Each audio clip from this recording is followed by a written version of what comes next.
जय जय श्री राधे। आप सभी का आपके अपने स्पिरिचुअल माइंड डायरी चैनल पर हार्दिक स्वागत है।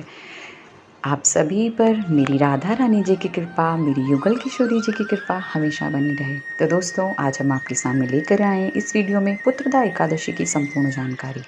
लेकिन प्लीज़ इस वीडियो की शुरुआत से पहले आप सभी से मेरा विनम्र अनुरोध है कि मेरे स्पिरिचुअल माइंड डायरी चैनल को सब्सक्राइब करना ना भूलें। एवं आपने सुना ही है सत्संग दान महादान, तो इस वीडियो को शेयर अप करके पुण्य के भागी अवश्य बने। एवं अगर ये पसंद आए तो प्लीज़ इस वीडियो को लाइक करें एवं शेयर करना ज़्यादा से ज़्यादा ना भूलें। तो दोस्तों, हम बात कर रहे हैं पुत्रदा एकादशी की, लेकिन उससे पहले हम अपने कान्हा के प्रति अपने कुछ भाव रखते ही हैं। हे मेरे कन्हैया, इतना खूबसूरत लगना बंद कर दो। हे सांवरे, इतना खूबसूरत लगना बंद कर दो। मुकदमा कर देंगे तुम पर और तारीखें लगवाएंगे तेरे दर्शन की। मुकदमा कर देंगे तुम पर और तारीखें लगवाएंगे तेरे दर्शन की। जय जय श्री राधे, श्री कुंज बिहारी, श्री हरिदास, श्री हरिदास, श्री हरिदास। तो दोस्तों, व्रतों में सर्वाधिक महत्वपूर्ण व्रत एकादशी का माना जाता है। एकादशी का नियमित व्रत रखने से मन की चंचलता खत्म होती है, धन और आरोग्य की प्राप्ति होती है, मनोरोग जैसी समस्याएं भी इससे दूर होती हैं। पौष मास में शुक्ल पक्ष की एकादशी को पुत्रदा एकादशी कहते हैं। इस दिन भगवान विष्णु की पूजा की जाती है। पौष मास की एकादशी बड़ी ही फलदायी मानी जाती है। इस उपवास को रखने से संतान संबंधी हर चिंता और समस्या का निवारण हो जाता है। मान्यताओं के अनुसार एकादशी का व्रत करने वाले जातकों को जीवन भर सुख की प्राप्ति होती है और जीवन उपरांत मोक्ष मिलता है। तो आगे जानेंगे हम इस वीडियो में पुत्रदा एकादशी का शुभ मुहूर्त। उदया तिथि के अनुसार पौष पुत्रदा एकादशी नए साल में इस बार पड़ रही है। कब आप इसको उत्सुक होंगे, तो आपकी इस उत्सुकता को मिटाने के लिए हम इस वीडियो में आगे बताने जा रहे हैं कि इस उदया तिथि के अनुसार सावन माह के शुक्ल पक्ष की एकादशी तिथि की शुरुआत 27 अगस्त 2023 दिन रविवार की सुबह 5:02 पर होगी और इसी दिन रात्रि 10:45 पर एकादशी तिथि का समापन होगा। इस दिन पुष्कर त्रिपुष्कर योग का निर्माण हो रहा है। इसके साथ ही सर्वार्थ सिद्धि योग भी बन रहा है। ये दोनों योग रात 2:26 तक रहेंगे।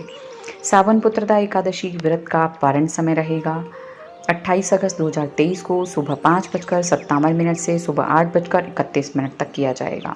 द्वादशी तिथि समाप्त होने का समय रहेगा 28 अगस्त शाम 6:22 पर। तो दोस्तों, आगे हम बताएंगे इस वीडियो में आपको पुत्रदा एकादशी की व्रत कथा।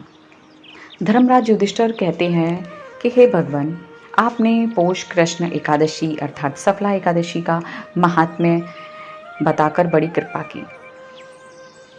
आप कृपा करके मुझे पौष माह के शुक्ल पक्ष की एकादशी के विषय में भी बतलाइए। इस एकादशी का क्या नाम है तथा इसके व्रत का क्या विधान है, इसकी विधि क्या है, इसका व्रत करने से किस फल की प्राप्ति होती है और उसमें कौन से देवता का पूजन किया जाता है। कृपया यह सब विधान पूर्वक एवं विधि पूर्वक कहिए। भगवान श्री कृष्ण बोले, पौष माह के शुक्ल पक्ष में आने वाली इस एकादशी को पौष पुत्रदा एकादशी कहा जाता है। इसमें भी नारायण भगवान की पूजा की जाती है। विधि पूर्वक इस व्रत को करना चाहिए। इस चराचर संसार में पुत्रदा एकादशी के व्रत के समान दूसरा कोई व्रत नहीं है। इसके पुण्य से मनुष्य तपस्वी, विद्वान और लक्ष्मीवान होता है। इसकी मैं एक कथा कहता हूँ, सो तुम ध्यानपूर्वक सुनो। भद्रावती नामक नगरी में सुकेतुमान नाम का एक राजा राज्य करता था। उसके कोई पुत्र नहीं था। उसकी स्त्री का नाम शैव्या था। वह निपुत्री होने के कारण सदैव चिंतित रहा करती थी। राजा के पितर भी रोक रोक कर पिंड लिया करते थे और सोचा करते थे कि इसके बाद हमको कौन पिंड देगा। राजा को भाई, बांधव, धन, हाथी घोड़े, राज्य और मंत्री, इन सब में से किसी को भी संतोष नहीं होता था। वह सदैव यही विचार करता था कि मेरे मरने के बाद मुझको कौन पिंड दान करेगा। बिना पुत्र के पितरों और देवताओं का ऋण मैं कैसे चुका सकूंगा। जिस घर में पुत्र ना हो उस घर में सदैव अंधेरा ही रहता है। इसलिए पुत्र उत्पत्ति के लिए प्रयत्न करना चाहिए। जिस मनुष्य ने पुत्र का मुख देखा है वह धन्य है। उसको इस लोक में यश और परलोक में शांति मिलती है, अर्थात उनके दोनों लोग सुधर जाते हैं। पूर्व जन्म के कर्म से ही इस जन्म में पुत्र, धन आदि प्राप्त होते हैं। राजा इसी प्रकार रात दिन चिंता में लगा रहता था। एक समय तो राजा ने अपने शरीर को त्याग देने का निश्चय किया, परंतु आत्मघात को महान पाप समझकर उसने ऐसा नहीं किया। एक दिन राजा ऐसा ही विचार करता हुआ अपने घोड़े पर चढ़कर वन को चल दिया तथा पक्षियों और वृक्षों को देखने लगा। उसने देखा कि वन में मृग, व्याघ्र, सुअर, सिंह, सर्प आदि सब भ्रमण कर रहे हैं। हाथी अपने बच्चों और हथनियों के बीच घूम रहा है। इस वन में कहीं तो गीदड़ अपने कर्कश स्वर में बोल रहे हैं, कहीं उल्लू ध्वनि कर रहे हैं। वन के दृश्यों को देखकर राजा सोच विचार में लग गया। इसी प्रकार आधा दिन बीत गया। वह सोचने लगा कि मैंने कई यज्ञ किए, ब्राह्मणों को स्वादिष्ट भोजन से तृप्त किया, फिर भी मुझको दुख प्राप्त हुआ, क्यों?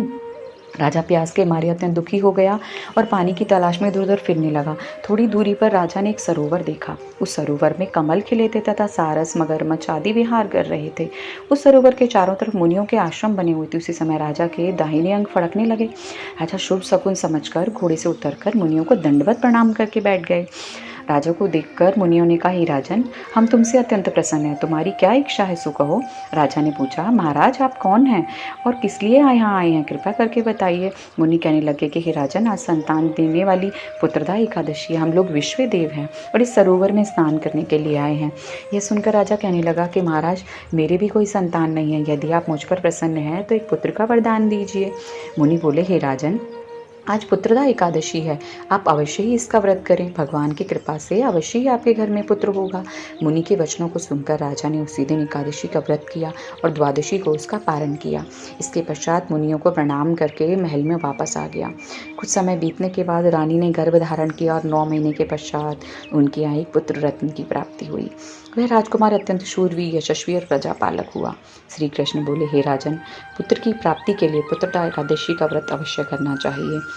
और जिस मनुष्यों को पुत्र की चाहत है, पुत्र की कामना है, तो आप सभी से मेरा अनुरोध है कि आप भी इस व्रत को करके अपने घर को किलकारियों से गूंजा सकते हैं और अपने घर में भी एक अंधेरे का दीपक, एक अंधेरे में एक न्यू रोशनी और एक नया दीपक जला सकते हैं, एक नई आशा की किरण जग सकती है। तो जो मनुष्य कहा जाता है कि इस महात्म्य को पढ़ता है या सुनता है या दूसरों को सुनाता है, उन्हें भी अंत में स्वर्ग की प्राप्ति हो, तो उनके घर में पुत्र रूपी रतन उत्पन्न होता है। तो आप भी इस वीडियो को ज़्यादा से ज़्यादा शेयर करके इसके पुण्य लाभ कमाएं, क्योंकि ये एकादशी पुत्र रत्न की प्राप्ति के लिए है। क्योंकि आप भी अगर ये वीडियो दूसरों को शेयर करेंगे तो आप भी इस पुण्य की प्राप्ति कर पाएंगे। जय जय श्री राधे, जय जय श्री। दोस्तों, मैं अपनी वीडियो को यहीं एंड करती हूँ और अपने आखिरी शब्दों के साथ यही कहना चाहूँगी। कृष्ण कहते हैं, मांगो मत, क्योंकि जिसने तुम्हें जीवन दिया वो तुमसे ज़्यादा समझदार है। बस उस पर विश्वास रखो, सब ठीक ही होगा, सब ठीक ही होगा।